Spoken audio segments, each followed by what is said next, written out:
A political showdown yesterday as the Senate met in a special Saturday session. Republicans blocked an effort to extend tax cuts to the middle class only, which would have raised tax rates on higher earners. The president, speaking after the vote, seemed to keep a door open to compromise. We need to redouble our efforts to resolve this impasse in the next few days to give the American people the peace of mind that their taxes will not go up on January 1st. It will require some compromise, but I'm confident that we can get it done. Joining me now exclusively, the top Republican in the Senate, Mitch McConnell of Kentucky. Welcome back to the program. Welcome to the studio. Good to have you here. Good morning. So where are we? Are you close to a deal with the president on taxes? Well, let's put it this way. We've had more conversations in the last 2 weeks than we've had in the last 2 years, and I think that's a good sign, a growing awareness that the power's going to be more symmetrical in the next Congress. And I'm optimistic we'll be able to come together. And so what are the contours of what the deal might look like? Well, I'm not going to negotiate it here on Meet the Press this morning, but I think you're familiar with all the issues that are extant. The big issue on the public mind, of course, is whether or not we're going to raise taxes on anybody in the middle of a recession. And it is almost laughable that we were in session yesterday. It reminded me of the old movie Groundhog Day. We just kind of keep doing the same thing over and over and over again. Voting once again on the tax issue. It could have been dealt with at any point during the course of the year. Here we are at the end of the year. I think it's pretty clear now taxes are not going up on anybody in the middle of this recession. We're discussing how long we should maintain current tax rates. And there are other issues that many people feel are important to address. Well, let's break some of those down. How long of an extension could you agree to? Because there's a lot of talk of it being temporary, a year or two. Well, I don't want to frustrate you, but I'm not going to negotiate that here on this show this morning. But the notion of a temporary extension is something that you could live with, whatever that exact figure is? I would prefer to do it permanently. Right. And you and I have discussed that on earlier shows. I think the current tax rate is appropriate for our country. It's been in place for 10 years. Obviously, the president won't sign a permanent extension of the current tax rate, so we're going to have some kind of an extension. I'd like one as long as possible. But you're comfortable that rates are not going to go up on anyone in America? I'm very hopeful that rates are not going to go up. And what we saw yesterday in the Senate, every single Republican and 5 Democrats voted that we shouldn't be raising taxes on anybody. In other words, there's bipartisan opposition to raising taxes on anybody at this time. What about extending unemployment benefits? You have said in the past we're in the middle of a jobs crisis. That being the case, could you then agree to an extension of jobless benefits as part of any tax cut package? I think we will extend unemployment compensation. We've had some very vigorous debates not in the Senate, not about whether to do it, but whether to pay for it, as opposed to adding it to the deficit. All of those discussions are still underway. Do you sense there is a mandate from the American people to keep tax rates where they are? I and my members feel that the American people feel strongly that taxes shouldn't go up. I know our colleagues on the other side don't see it that way. But look, all the Republicans in the Senate and a significant number of Democrats feel the same way. It isn't going to happen. What about the impact on jobs? Senator Reid, on the floor of the Senate this week, said it's fantasy to believe somehow this is going to be helpful to the job situation. This is what he said. They can pretend giving the rich tax breaks creates jobs, even though we know from the past decade that it doesn't. If that were the case, Mr. President, the economy would be booming. Let me give you some figures that aren't fantasy. Over 700,000 small businesses pay taxes as individuals. They would be hit by raising the top rate above $250,000. 700,000 of our most productive and effective small businesses. That's 50% of small business income and 25% of the workforce in the middle of a recession. Democrats do point out a lot of those people include some people who are doing quite well, whether they're law partners or other individual business owners who are not exactly, the typical small, business owner mom and pop store. I understand that, but the question is it a good idea to raise taxes on 700,000 small businesses affecting 50% of small business income in the middle of a recession, when we know that small business is the biggest job generator in our country? But you've had these tax rates in place since 2001. What's been the impact on jobs? Imagine how much worse it would have been if we'd had the higher tax rate. Look, this argument's over, David. You and I can continue to engage in it, but it's over. The Senate voted yesterday.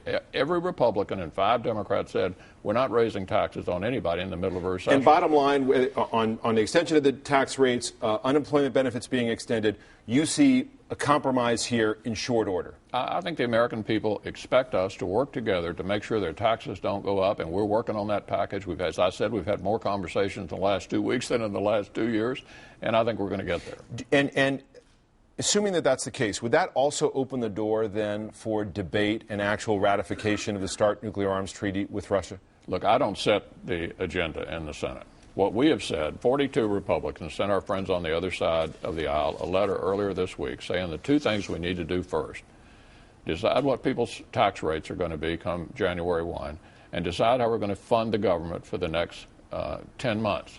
We haven't done that either. Now, once you get those 2 things out of the way, what we do, the balance of the session, is up to the majority leader. He sets the schedule. He will have to decide whether or not to bring up the treaty. Do you see it being ratified in the lame duck session? I have no idea what the outcome Are you prepared of that to vote to ratify it? I haven't made a decision on how I'm going to vote on that yet. Let me talk about the debt. The Deficit Commission proposal came out this week, and here are just some of the highlights. Some tough medicine here in terms of what they propose. Social Security, raise the retirement age, cut future benefit increases. On taxes, eliminate mortgage deduction, increase federal gas tax by 15 cents per gallon. Federal spending, cap security, non-security spending. Freeze federal pay for 3 years, eliminate congressional earmarks. You said on the program back in August, if this was a credible proposal, you'd be behind it. You had 3 senators who you appointed to this commission, all of whom voted for it. Are you now prepared to endorse this and be a catalyst to get some of these measures passed? First, let me say I was extremely proud of my appointments. Senator Coburn, Senator Crapo, Senator Gregg. They supported it not because they liked every part of it, because they thought that this comprehensive recommendation underscored how deep-seated this problem is. This is an enormous problem. I think the message to us is, let's see what we can do with the president.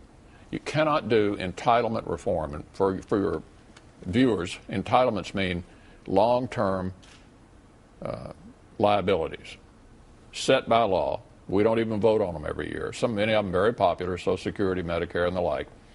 You cannot do entitlement reform with just one party. You can only do entitlement reform on a bipartisan basis. So I think the message to us coming out of this deficit reduction report is it's time for the President of the United States and people like John Boehner and myself and others to sit down and talk about what we can do to make sure that we have the same kind of country for our children and our grandchildren that our parents left for us. People have been hearing this a long time, and politicians make these promises. Yeah. The president said there's got to be broad sacrifice. Yeah. Why can't you say whether you'll specifically endorse this plan and what you intend to do as a party, as the leader, to make some painful choices? Well, it would be absolutely irresponsible to sit here on a Sunday talk show and blow the talks by starting to endorse and rule out things. What I'm saying is, this is the roadmap.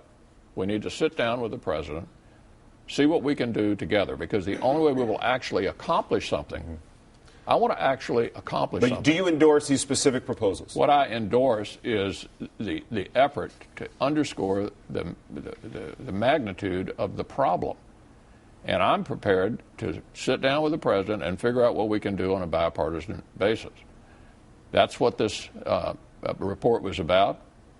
Now it's time to do something.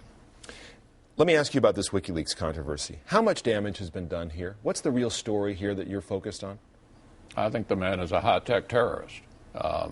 He's done enormous, Assange. Yes, he's done enormous damage to our country, and I think he needs to be prosecuted to the fullest extent of the law. And if that becomes a problem, we need to change the law. I think it's done enormous damage to our country and to our relationships with our allies around the world. Is there a question of incompetence here on the Obama administration in your mind about how this happened? Well, I'm sure that they're going to pursue the way it happened internally as well. I hear that they know who did it. That individual also should be prosecuted to the fullest extent of the law. And they need to be looking at how we can avoid this in the future. Well, that is the issue of information sharing. And Secretary of State Clinton has said, part of the problem after 9/11, more of an emphasis on information sharing. In fact, the Pentagon, she specifically said, has more access to a lot of these cables. And ultimately, that's where Private Manning, who is accused of doing this, got that information. Is information sharing the problem, the ability to download information in the government? I don't know, but we sure need to look at it thoroughly because this is a huge problem. I want to ask you finally about your measure of the president politically at this juncture. You had an opportunity to sit down with him. You said at the outset of this interview, it's more talking you've done with him face-to-face than you've done in a while as you met with other congressional leaders and the president on Tuesday. Here's where the president stands politically compared to Ronald Reagan and Bill Clinton at a similar juncture after they'd face a tough midterm race. And you look at his approval rating, he actually rates a bit higher, which is counter to the conventional wisdom because he's taken quite a licking here. What's your assessment of his political strength as a political adversary for you now? Well, the political thing will play out over the next 2 years. But the thing we need to do now is to figure out how we can work together. The American people didn't send us here to do nothing for the next 2 years. In fact, we've had a regularly scheduled election every 2 years since 1788 in this country. And I think what I hope will happen is the president will hear the message of the American people. I think they spoke rather loudly and rather clearly. One pundit described it as a restraining order against what we've been doing the last 2 years, this splurge of spending and debt and Washington takeovers. That needs to stop.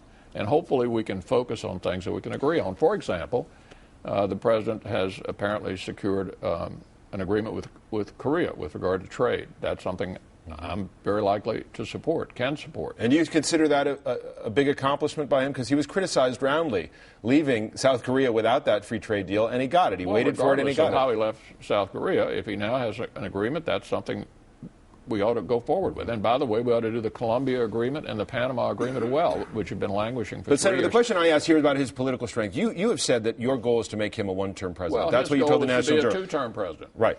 I mean, so what's unusual about that? What makes you think he's vulnerable enough to be a one-term president that you could succeed? Look, I don't think we ought to be talking about what's going to happen 2 years from now. But you did talk about it. You said you wanted him to be a one-term president, that was your goal. He wants to be a two-term president. I want him to be a one-term president. The American people have put us both in charge for 2 more years, and we need to have a relationship with each other and see what we can do working together. I hope he pivots and starts helping us reduce spending, reduce debt, ratify trade deals. He's in favor of nuclear power, so are most of my members. There are things we can do together for the American people that would be very important. You predicted he'd become a born-again moderate. I sure hope so. But is that playing out in this tax debate? Well, we'll find out. But you're confident it will? Dan Balz wrote in the Post this morning the 2 models we've been looking at for 6 months, the Harry Truman model and the Bill Clinton model. Truman decided to run against the Congress. Worked for him in 1948. Clinton decided to do things with the Congress that worked for him in 96. Those are decisions the president's going to have to make. My view is we're all here to do the people's business for the next 2 years. To the extent that the president wants to do things that I and my members are comfortable with, we want to do that for the country. Is he tougher than a lot of people think in terms of being politically vulnerable in your mind? Look, I like him personally. We have different political agendas, but there will be some overlap, and hopefully we can find a way to work together. Before you go this morning, don't ask, don't tell. Yes. The ban on gays and lesbians in the military. A lot of activity on that this week. Will that ban be lifted? People are talking like that. That is the only issue. That defense bill also has abortions in military hospitals. Once you get on the defense bill, it typically takes 2 weeks. I don't see how we can possibly finish the defense authorization bill, a 2-week bill, wholly aside from these controversial items that are in it. There are a whole lot of other things in it before the end of the year. All right, but even as you get into January, in your mind, do you think the support is there to lift the ban in Congress? Well, my personal view is that Senator McCain is correct on this. I intend to follow his lead. We'll find out when we finally get around to debating this bill, which I think will not be before the end of the year. All right, we'll leave it there. Senator McConnell, thank you very much for being here. Thank you. Appreciate it.